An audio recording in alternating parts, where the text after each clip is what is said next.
How to move an object inside Unity?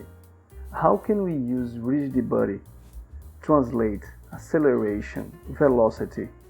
How to better understand these topics? Well, let's answer each one of that questions. If we want some object to interact with the physics systems, then it's better to use the rigidbody. But if you just need something to move, we can use the translation. But there are more inside it. What about acceleration and velocity? How to properly work with it inside Unity? Let's see velocity first using the uniform motion formula to velocity. We first create a without translate script. In this script I have the formula to the motion using velocity and to acceleration, but let's see velocity first, so I will comment the acceleration. Converting the motion velocity formula to unity velocity, we have this. Let's create other script to use called with translate. In that script we use the transform.Translate function. This is an internal function of Unity, and then we create the velocity using the motion velocity again and pass it inside the translate. And let's see the relationship between these two scripts. Here I have two objects, one called without translate that has the without translate script, and other called with translate that has the with translate script. Each one of them has the 0.5 as velocity. As you can see, the translate has the same effect as the velocity motion function. If we look the position in the x coordinate, we can see that with translate has 4.5 and the without translate has 4.5 too.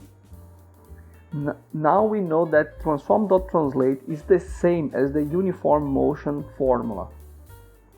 So if you are doing something that don't need the rigidbody, you can choose to use the transform.Translate or the uniform motion formula. Of course, we are not using rigidbody here. Let's make another object with rigidbody and use it to see the difference. Here I have another object, and I put the rigidbody and disable the gravity and put the rigidbody velocity. As you can see, the rigidbody has a property called velocity that we can change. Use the transform, velocity, and time.time. This is the same as the other two. So let's see it. The only difference is the value here. That's very big in compared to the 0.5 we need to the without translate and with translate. But as you can see, the effect is the same. So what's the difference? If we enable some obstacles here, we can see that with the rigidbody, the red one will stop when collide with the collide of the white block. But the other two, the orange and the blue, will press through because there is no physics relation between, because they don't have the rigidbody component. Oh, I'm sorry, the orange one has the rigidbody.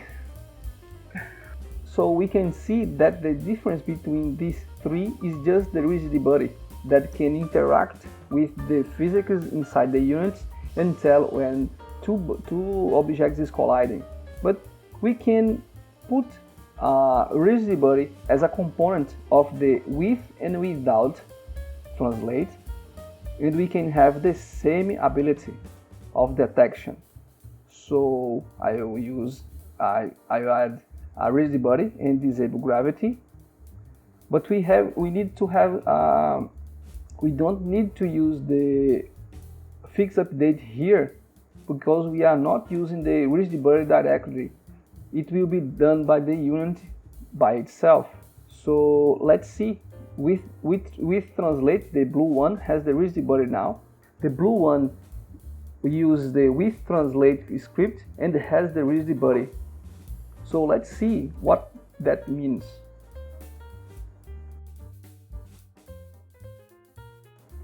As you can see, the blue one and the orange one has the same ability now to interact with the game objects, but this one is not use rigidbody as a transform. So now we know that we can use rigidbody to translate. So you can use the translation or the velocity motion function. Now we have several ways to move our object through space, and we can understand much better the relationship between them. Now let's study the acceleration case. Using the uniform acceleration function, we have with the translate we can have the acceleration function here. This is the acceleration motion function, and this is its representation inside the Unity. I create a vector acceleration here, and we can now use that. Without translate, we can use the acceleration formula too. We can do it inside the rigidbody velocity, just using the velocity here. This is the acceleration too. But I will try something different here. I will create a new script and call it rigidbody acceleration, and we will use the rigidbody.AddForce to see what happens. Create a new object, call it RB acceleration, the green one, and put the rigidbody inside it, remove the gravity, and put the rigidbody acceleration script. Now we can put 25 here.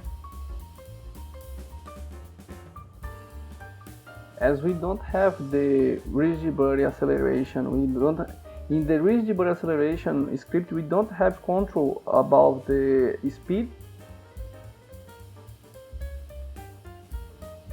So we need to make the others start velocity equal to 0.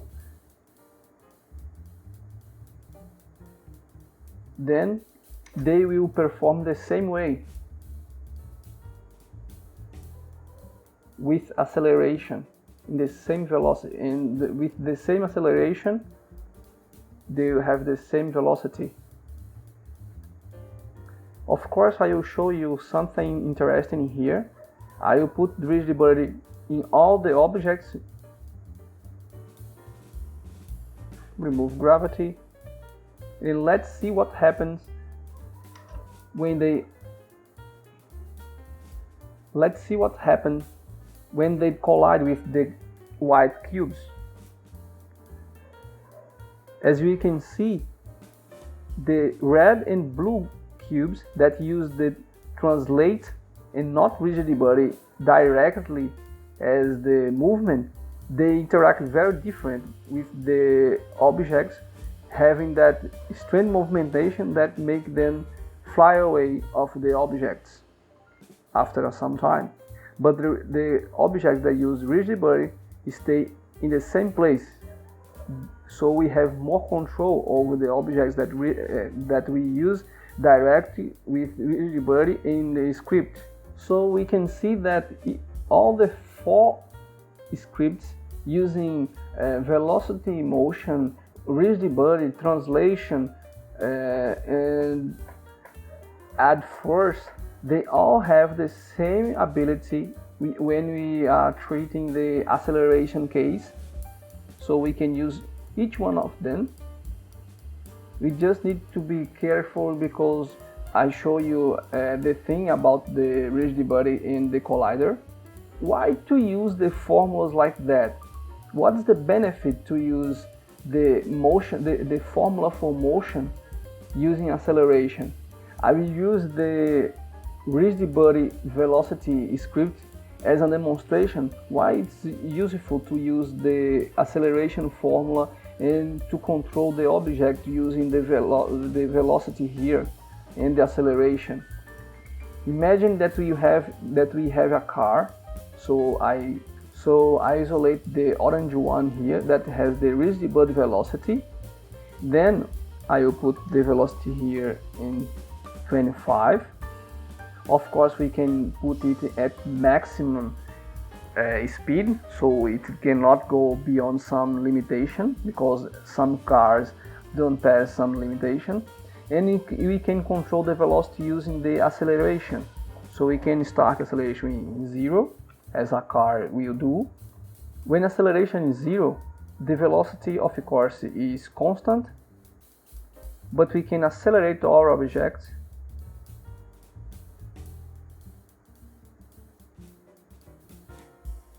but of course we can break it too in a more natural way, because we can make the acceleration equals to minus acceleration and make the velocity go to 0.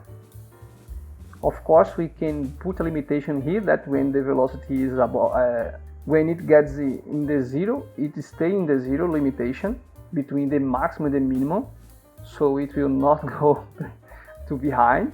And using that, we can have a more realistic car behavior.